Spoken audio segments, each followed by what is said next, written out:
The blood never dried. I never thought I'd be doing this, but I'm telling my story to get it off my chest. For so long I've carried this burden alone, and now I feel like I have no other choice. No one else knows this, but I killed someone in self-defense and I think they're haunting me. I don't know how much of this is real, or if I'm going crazy, but here goes. It was about 4 in the morning when I heard the bang, bang, bang on the door.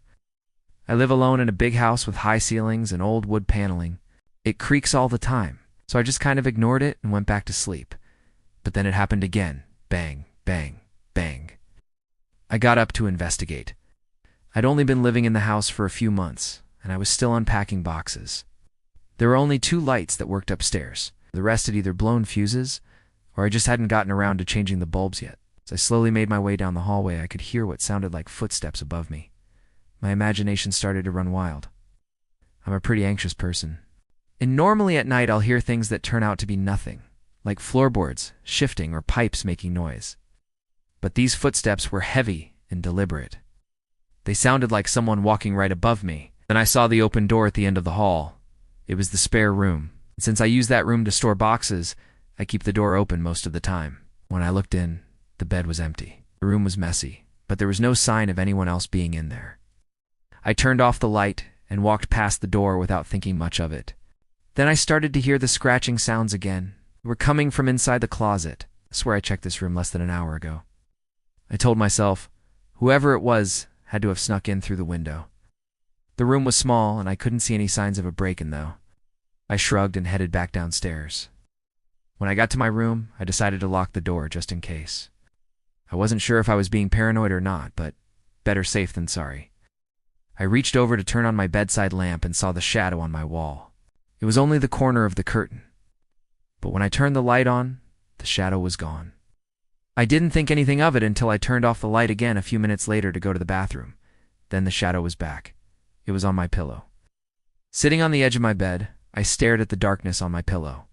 Was I really seeing a ghost? Was I just exhausted from moving and getting sick from the food poisoning? I went to the bathroom and splashed some water on my face. When I came back, the shadow was still sitting on my pillow. I screamed and took a swing at it. What was it? What was that thing? Let out a blood-curdling scream that sounded exactly like fingernails on a chalkboard and vanished into thin air. After standing in my room for a good 10 minutes trying to convince myself it was all in my head, I finally called the police. Of course, they didn't find anything. Nothing made sense. And after they left, I spent the whole day calling everyone I knew, asking them to come stay with me. No one answered. I was completely alone. All day I kept hearing strange noises, bangs, scratches, even whispers sometimes. At first I tried to ignore it, but eventually I had to check on things because I genuinely thought someone was in my house. Every single room was empty except for the guest room. That's where I found the journal.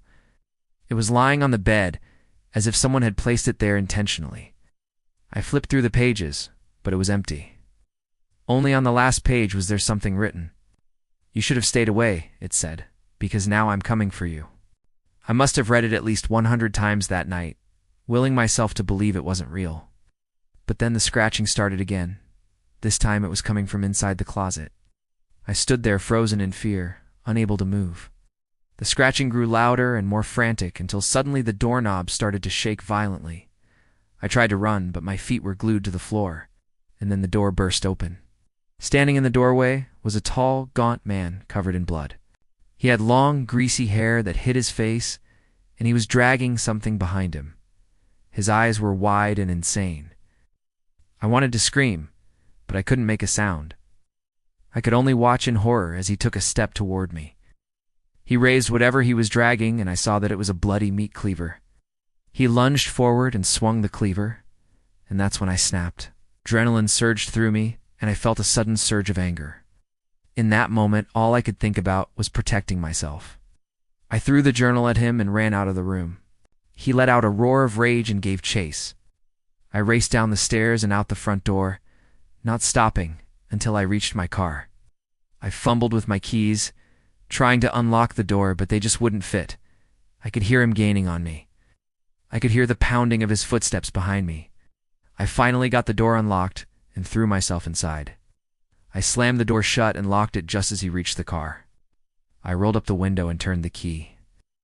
As I sped away, I could see him in my rearview mirror. He was banging on the window and screaming at the top of his lungs. "You can't hide from me? I'm coming for you." I hit the gas and drove as fast as I could. For weeks afterwards, I couldn't shake the feeling that he was following me. I'd be driving, and I'd swear I'd see him standing on the sidewalk watching me, or I'd be at a restaurant, and I'd see him sitting at a table across the room. But when I turned to look, he was always gone.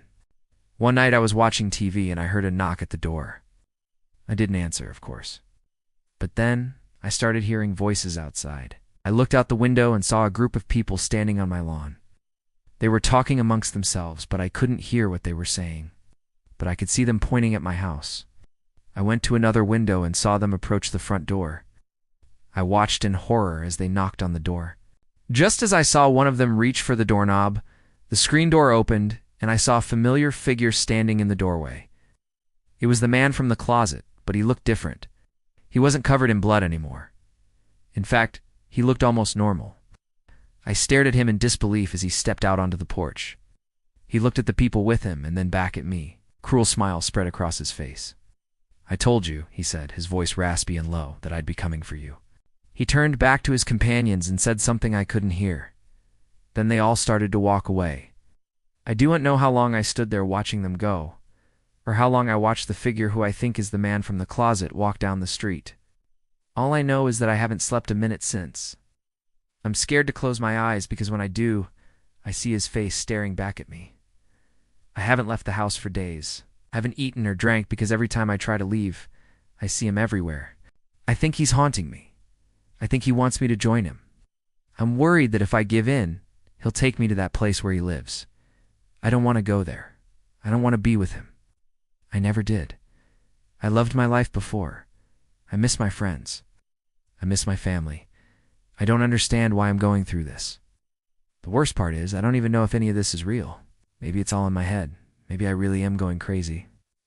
Or maybe he's real and he's waiting outside my door, just like he promised. That was the last entry in the diary. Since finding it, I've tried to throw it away several times, but I always find myself holding on to it, and this story still isn't over.